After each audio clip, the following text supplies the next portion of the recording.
This is Blake Temez with the Blake Temez podcast, where I speak as a Catholic layman to Catholic laymen about missional living, wisdom cultivation, and legacy building in service of Christ and his bride, the Church. Thanks for being here.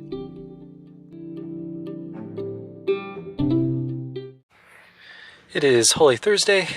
Let's make this one brief as we enter into the sacred Triduum for those who celebrate these days in a special way. Holy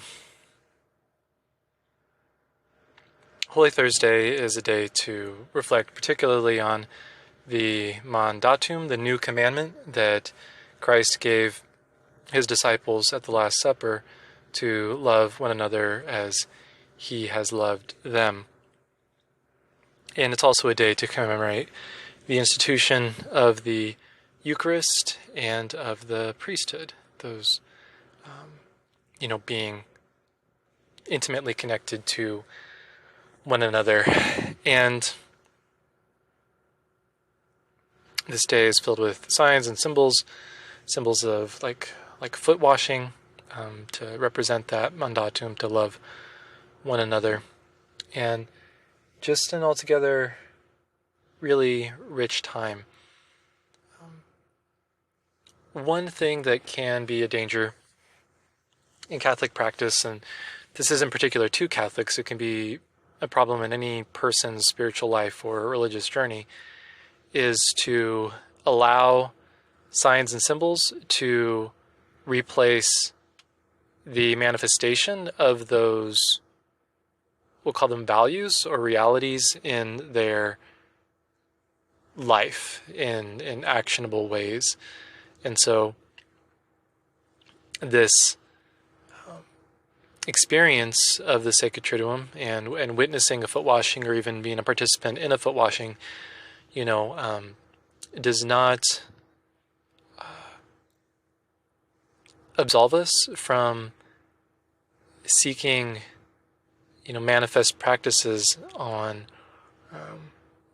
a daily basis as a form of discipline, right? A discipleship being rooted in discipline, that puts us in the place of washing the feet of others according to our state of life and our particular circumstances. This can take the role of,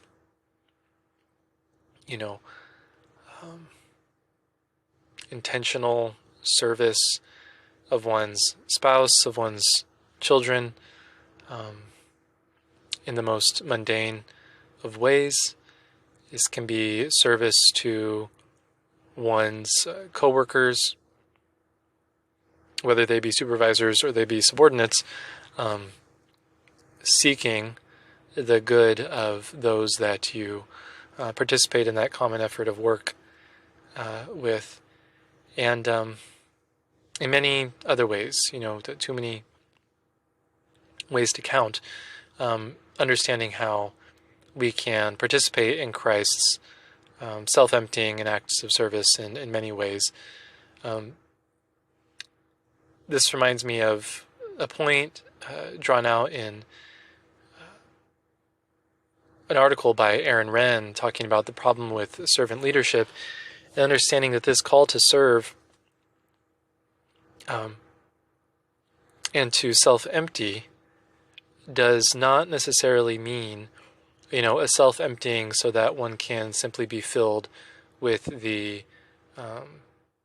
filled by, the desires or the prerogatives of others, but rather the self-emptying is a opportunity to become filled with the intentions, with the will of God, and then have that expressed through service of others. And so, a small nuance that's brought out a bit in Jesus' interaction with St. Peter at the Last Supper during the washing of the feet, when Peter wants to refuse Christ's act of service, and then Christ tells him that he'll have no part with him if he does not wash his feet. And so then Peter asks for all of him to be washed, and then Christ, proceeds to simply wash his feet. And so there's this, demonstration here of Christ being, of course, perfectly attuned to the Father's will, understanding what exactly is required of him in that moment of service, and not it be kind of subordinated to the disordered will of the one being served. And so obviously that's a real challenge, but one that we're called to take on, to be aware, to be discerning, to be attuned, right, to our motivations and the motivations of others, so that we can serve them in the best possible way. That is a way that is aligned with God's will, as we're able to discern it. And so, there's a set of thoughts about service in the image of Christ, and thinking about the institution of the Eucharist and its connection to the priesthood. Mostly speaking to you, most likely as a layperson, and so, this day and the celebration should fill us with a sense of gratitude for the gift of holy orders and the way that Christ acts through, ordained ministers to confect the Eucharist. But there's also an opportunity to reflect on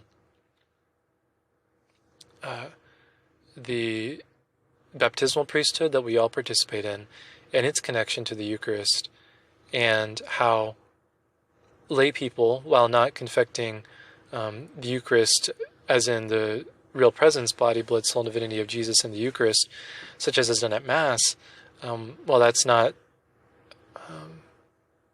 identical, to the ministry of the ordained minister, there is a sense in which the baptismal priesthood is meant to be oriented towards the Christification, the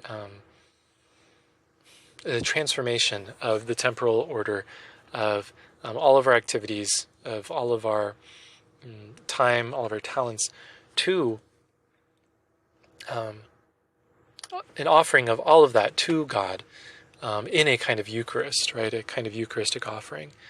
And so, that's a set of thoughts there too, about the significance of these sacred rites, and how to extend them into the meaning of our lives, and not just allow them to remain, beautiful ceremonies, right? These things that we kind of roll out once a year as a kind of spectacle, but rather, a re-engagement with these disciplines, these dispositions that are integral to a life of discipleship.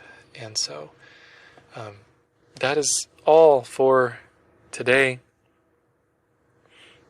Perhaps the next couple days will be reflections related to the Sacred Triduum and Easter as well. But until then, thank you as always for your time and your attention, and God bless you in all of your efforts. Peace.